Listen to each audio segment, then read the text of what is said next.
لجپال کریم آقا علیہ السلام نے فرمایا طالبوا کسب الحلال فریضۃ بعد الفریضۃ۔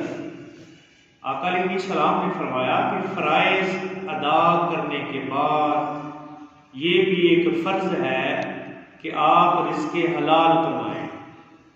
ہم سمجھنے لگے کہ شاید رزق حلال ایک فرض ہے اور دوسرے فرائض کی کوئی پرواہ نہیں ہے۔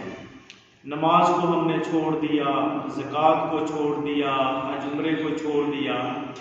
اس لیے آقا علیہ السلام نے فرمایا یہ ایک فرض ہے، رزق حلال کمانا بھی ایک فرض ہے، کیونکہ سرکار مدینہ صلی اللہ علیہ وآلہ وسلم نے فرمایا ایک ایسا زمانہ آئے گا جب بندہ اس چیز کی پرواہ نہیں کرے گا کہ وہ رزق حلال کما رہا ہے یا حرام کما رہا ہے۔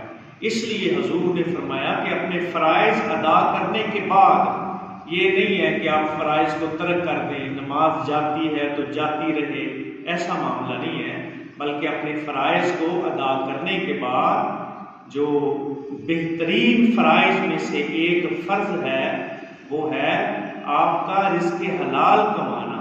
اور اللہ رب العالمین نے رزق حلال میں برکت رکھی ہے، اور جو پیٹ جسم حلال کی روزی کھاتا ہے اور احکامات پہ عمل کرتا ہے وہ جنتی ہے، کیونکہ پیارے آقا علیہ السلام نے ایک مقام پہ فرمایا کہ لا يدخل الجنۃ جاسد غدی بالحرام۔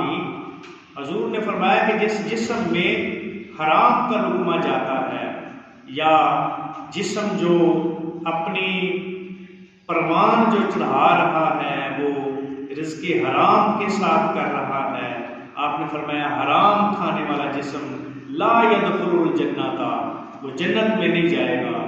اس لیے ہمیں خود بھی حلال کھانا چاہیے اور دوسروں کو بھی حلال کھانے کی ترغیب کرنی چاہیے۔ آج آپ خود بھی حلال کھائیں، اپنے ماں باپ کو بھی رزق حلال کا کھلائیں، اپنی اولاد کو بھی حلال کا رزق کھلائیں، پھر دیکھیں یہ سارے آپ کے کتنے تابع فرمان ہوتے ہیں۔ جب آپ حلال اور حرام میں تمیز نہیں کریں گے تو پھر اللہ رب العالمین یہ معاملات جو ہیں ان میں برکت ختم کر دے گا۔